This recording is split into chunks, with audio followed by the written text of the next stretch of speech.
The chapter is the 100 Dresses, Part 2. While the class was circling the room, the monitor from the principal's office brought Miss Mason a note. तो अभी announce हुआ था कि Wanda prize competition जीत गई, लेकिन वो absent थी। तो सब क्लास में इधर उधर घूम रहे थे, सब कर रहे थे। उतने देर में प्रिंसिपल के ऑफिस से एक नोट आया टीचर के लिए। तो नोट पढ़ के वो थोड़ा देर के लिए वो पढ़ी और फिर क्लैप करके बोली कि सब लोग इधर ध्यान दो, सब अपने सीट में जाओ। तो ये सारा शफलिंग जो सबका चलने का आवाज़ था इधर उधर सब बंद हो गया। टीचर बोली कि I have a letter from Wanda's father that I want to read to you. Miss Mason वहाँ खड़ी हुई, सब पूरा क्लास साइलेंट हो गया और उसका नोट सुनने के लिए रेडी था। Dear teacher, my Wanda will not come to your school any more, Jake also. Now we move away to big city. No more holler Polak. No more ask why funny name. Plenty of funny names in the big city. Yours truly, Jan Petronsky. तो note में क्या लिखा था कि Wanda और उसका भाई अब से स्कूल नहीं अटेंड करेगा क्योंकि स्कूल में सब बहुत मजाक उड़ा रहे हैं उसके नाम का, और हम लोग किसी बड़े शहर में चले जा रहे हैं क्योंकि बड़े शहर में इतने लोग होते हैं, इतने लोगों का अलग अलग टाइप का नाम होता है कि कोई किसी का नाम को लेकर मजाक नहीं उड़ाता है। पूरे क्लास में एक डीप साइलेंस छाया। मिस मेसन अपना ग्लासेस निकाली, blew on them and wiped them on her soft white handkerchief. अपना चश्मा पोंछी, फिर वो पहनी और क्लास को देख रही थी कि किसका क्या रिएक्शन है। तो फिर वो क्लास में बोली कि आई एम श्योर कि कोई भी लड़का या लड़की रूम 13 में पर्पसफुली वैंडा को हर्ट नहीं किया होगा। आई एम श्योर कि तुम लोग अगर उसका मजाक उड़ाया भी होगा तो वो फन वे में, बिना सोचे कि उसको इतना बुरा लग जाएगा। तो ये एक अनफॉर्चुनेट इंसिडेंट है, मतलब ये काफ़ी बुरा बात है कि अब वो उसको बुरा लग गया वैंडा को और वो स्कूल नहीं आएगी। लेकिन ये बोल रही है कि ठीक है अब, लेकिन आगे का ये सोचो कि तुम लोग जो इस तरह का हरकत किया बिना सोचे समझे, वो नेक्स्ट टाइम नहीं करना है। The first period was a study period. Maddie tried hard to prepare her lessons, लेकिन उसके दिमाग में कुछ भी काम नहीं कर रहा था। उसका दिमाग उसको बहुत बुरा लग रहा था। She had a very sick feeling in the bottom of a stomach. इसका उसको लग रहा था जैसे हम लोग बहुत कुछ बुरा कर दिए, उसको गिल्टी फील हो रहा था। True, she had not enjoyed listening to Peggy ask Wanda how many dresses she had in her closet, but she had said nothing. ये बात सच है कि जब पेगी उसका मजाक उड़ाती थी तो मैडी को अच्छा नहीं लगता था, लेकिन वो कुछ बोली भी तो नहीं ना। वो तो पेगी को रोक सकती थी। वो पास में चुपचाप खड़े होकर सारा चीज़ देखती थी और सुनती थी। तो वो तो बल्कि एक कावर्ड थी। At least Peggy hadn't considered they were being mean, but Maddie had thought what they were doing was wrong. Peggy जब वैंडा का मजाक उड़ाती थी तो वो ये नहीं सोचती थी कि हम उसके साथ गलत कर रहे हैं। वो ये सोचती थी कि वैंडा झूठ क्यों बोल रही है, क्या ज़रूरत है उसको झूठ बोलने का। लेकिन मैडी को तो पता था ना कि जो पेगी और वो कर रही है, वैंडा का इस तरह से बार बार कपड़ा के लिए पूछे जाना, वो गलत है। वो तो फिर भी नहीं रोकी। She could put herself in Wanda's shoes. इसका मतलब होता है कि वो अपने आप को वैंडा के प्लेस पे इमेजिन करती थी और वो समझती थी ये बात कि कितना बुरा लगता होगा उसको, फिर भी वो कुछ नहीं की। Goodness, wasn't there anything she could do? If only she could tell Wanda she hadn't meant to hurt her feelings. She turned around and stole a glance at Peggy, but Peggy did not look up. Peggy पढ़ाई में अपना ध्यान लगा रखी थी। अब उसको लग रहा था कि पेगी को बुरा लगा या नहीं लगा, मैडी सोची कि कुछ ना कुछ तो करेंगे हम। तो वो वैंडा पेट्रोन्स्की को सोची हम उसको ढूंढेंगे। क्या पता वो अभी तक शहर से बाहर गई नहीं हो। Maybe Peggy would climb the heights with her and they could tell Wanda she had won the contest. वो सोची कि क्या पता पेगी भी मेरे साथ चले उसके घर, वहाँ पर जाकर हम लोग उसको बताएंगे कि तुम्हारा ड्रेसेस सारा प्राइज जीता है। तो स्कूल जब डिसमिस हो गया, Peggy said with pretended casualness. Pretended casualness मतलब पेगी को भी बहुत गिल्टी फील हो रहा था, लेकिन वैसा दिखाना नहीं चाह रही थी। तो वो कैजुअली बोल रही थी कि चलो ना हम लोग देखते हैं कि वो किड वैंडा शहर से, टाउन से बाहर गई या नहीं। So Peggy had the same idea. Maddie glowed. Maggie को खुशी हुआ कि इसका पेगी को भी यही आइडिया आया है, तो वो भी गिल्टी फील कर रही है। Peg was really all right. तब मैडी को समझ में आया कि हाँ, पैगी मीन नहीं होना चाह रही थी, तो इसलिए पैगी बुरी नहीं है। वो लोग जल्दी जल्दी बॉगिन्स हाइट की तरफ गए। वो पार्ट बॉगिन्स हाइट जहाँ पर था टाउन का, वो थोड़ा पुअर एरिया था, तो हर जगह गंदगी और इस टाइप का था, वो पानी वगैरह जमा हुआ था। Well, at least I never did call her a foreigner और make fun of her name. I never thought she had the sense to know we were making fun of her anyway. I thought she was too dumb. And gee, how look she can draw. पैगी बोल रही है कि at least हम उसको कभी foreigner तो नहीं बुलाए और कभी उसका नाम का मजाक नहीं उड़ाए, खाली उसका कपड़ा के लिए बोलते थे। और सच बोले तो ऐसा भी लगता था कि वो इतनी डम है, इतनी स्टूपिड है कि उसको समझ ही नहीं आएगा कि लोग उसका मजाक उड़ा रहे हैं या नहीं। पैगी ये बात बोल रही है, लेकिन देखो वो कितना अच्छा ड्रॉ कर सकती है। मैडी को कुछ बोलने का था नहीं, अब वो सिर्फ सोच रही थी कि समहाउ वैंडा मिल जाए तो उसको हम लोग सॉरी बोलेंगे। I think that's where the Petronski live, said Maddie pointing to a little white house. एक घर की तरफ दिखाते हुए बोली। Wisps of old grass stuck up here and there along the pathway like thin kittens.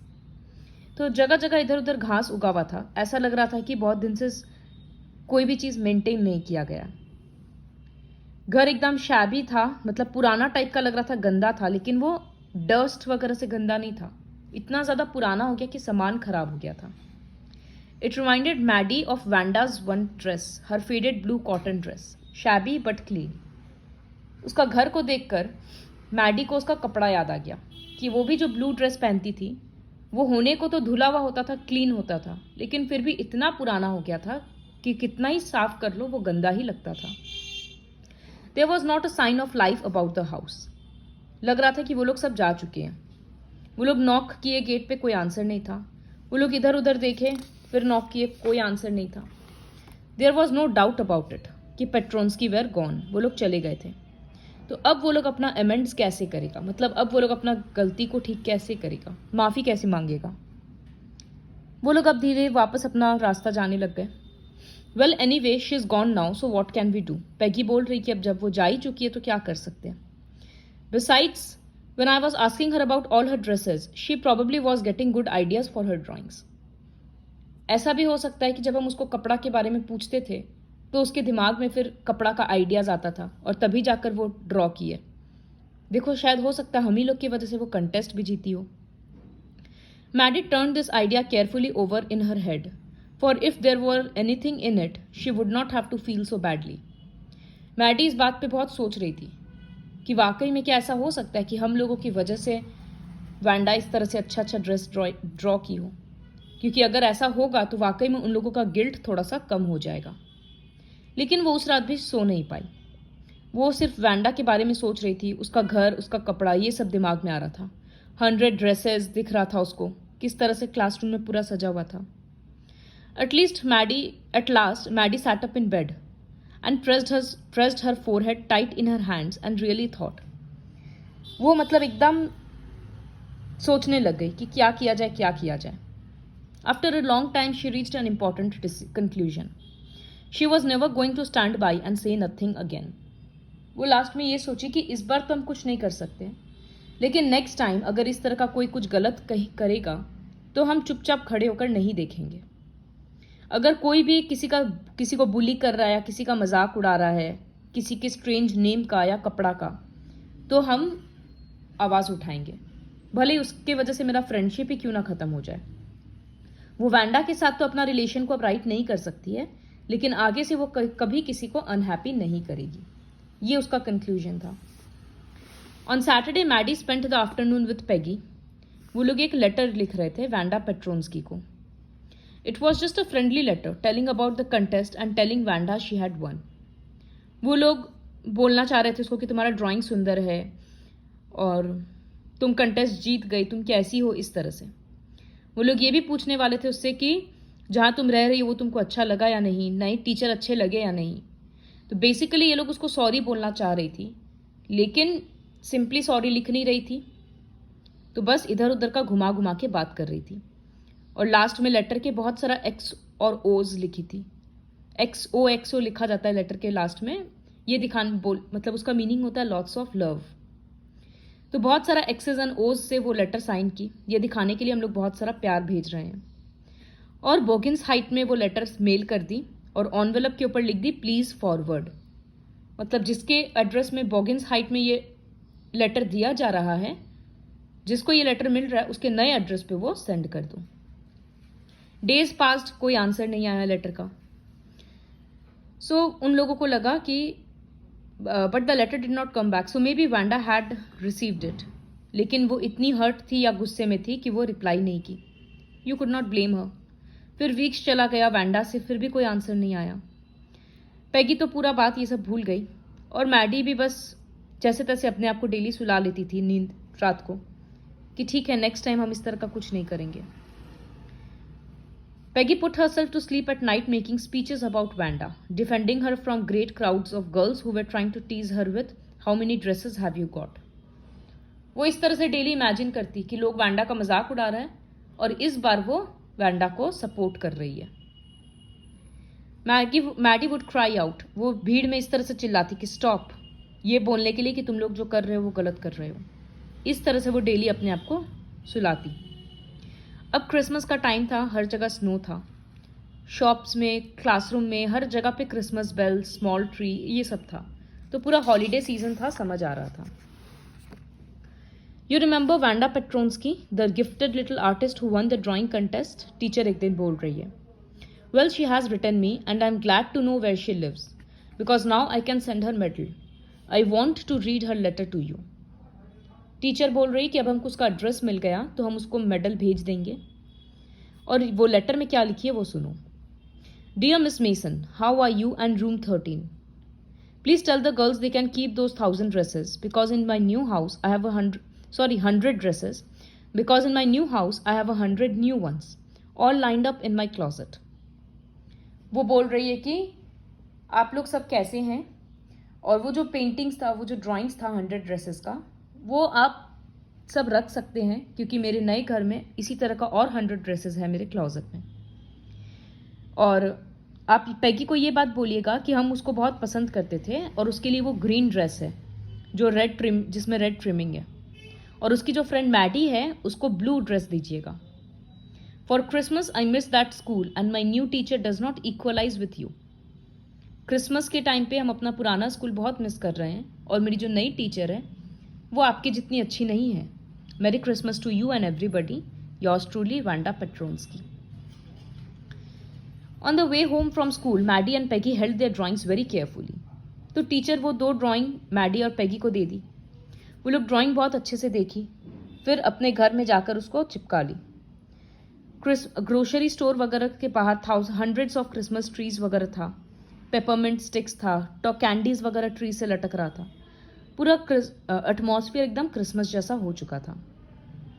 पैगी बोल रही है, boy this shows she really likes us, it shows she got hour later and this is her way of saying that everything's all right and that's that.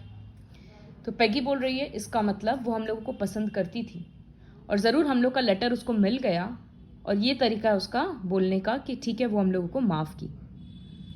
Maddie को थोड़ा बुरा लग रहा था, वो बोली आई होप सो, ऐसा ही हो।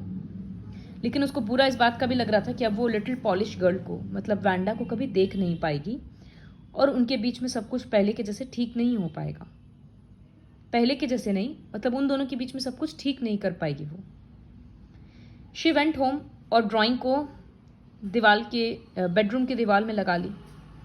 वो जो उसका रूम थोड़ा शैबी था वो एकदम ऐसे लग रहा था कि रूम में नए रोशनी आ गई, एकदम जिंदा रूम हो गया, वो बहुत लाइवली हो गया, सुंदर हो गया क्योंकि पेंटिंग का कलर इतना सुंदर था, इतना ब्राइट था। मैडी बेड पे बैठ के ड्राइंग को देखने लग गई। She had stood by and said nothing but Wanda had been nice to her anyway. Maddie कुछ बोली नहीं लेकिन पैगी के साथ हमेशा खड़ी रहती थी जब वो उसका मजाक उड़ाती थी। वांडा कुछ भी अगेंस्ट में कभी कुछ नहीं बोली और चुपचाप सुनते रहती थी। तो उसके आंख में आंसू आ गया पिक्चर देखते देखते। फिर अचानक से वो अपना आईज रब की और पिक्चर को और ध्यान से देखी तो उसमें उसको ड्रेस का कलर वगैरह वो ये नोटिस की कि ड्रेस का कलर इतना सुंदर था और ड्रेस इतना सुंदर था कि कोई उस फिगर के, उस ड्राइंग के चेहरा पर तो नोटिस ही नहीं किया। वो चेहरा किसके जैसा था? खुद मैडी के जैसा था। I really looked like her own mouth. It really looked like her own mouth. Why it really looked like her own self? फिर वैंडा को ध्यान आया कि वो इसका मतलब जब वो ड्राइंग बनाई थी वो शुरू से ही मेरे लिए ब्लू ड्रेस ड्रॉ की थी, तभी जाकर वो मतलब फ़ोटो में ऐसा दिख रहा है, क्योंकि अगर ये सब होने के बाद वो ड्राइंग करती तो वैंडा का चेहरा कैसे आता। वो एक्साइटेड होकर पैगी के पास गई, बोली पैग अपना जल्दी से पिक्चर दिखाओ। पैगी बोली क्या बात है। फिर वो देखी, बोली देखो वो तुमको ड्रॉ की है उस पिक्चर में। तो जो पैगी के लिए ड्रेस था उसमें चेहरा भी पैगी का ही था। तो पैगी बोल रही देखो हम बोले थे ना कि वो हम लोगों को ज़रूर पसंद करती होगी। मैडी बोली she must have, and she blinked away the tears that came every time she thought of Wanda standing alone in that sunny spot at the schoolyard, looking stolidly over at the group of laughing girls after she had walked off, after she had said, "Sure, 100 of them all lined up." तो Wanda Maddie के दिमाग में बार बार क्या image आता कि किस तरह से वैंडा स्कूल के ग्राउंड में अकेली खड़ी होगी और सारे गर्ल्स जब उसके सामने से क्रॉस करती होगी या हंसती बोलती होगी तो वो कितना काल्मली सबको देखती होगी और सोचती होगी कि हाँ सबको, हर एक गर्ल को वो एक एक ड्रेस में इमेजिन करती होगी, तभी जाकर वो इस तरह से ड्रॉ किया। तो इस तरह से ये स्टोरी कंप्लीट हुआ।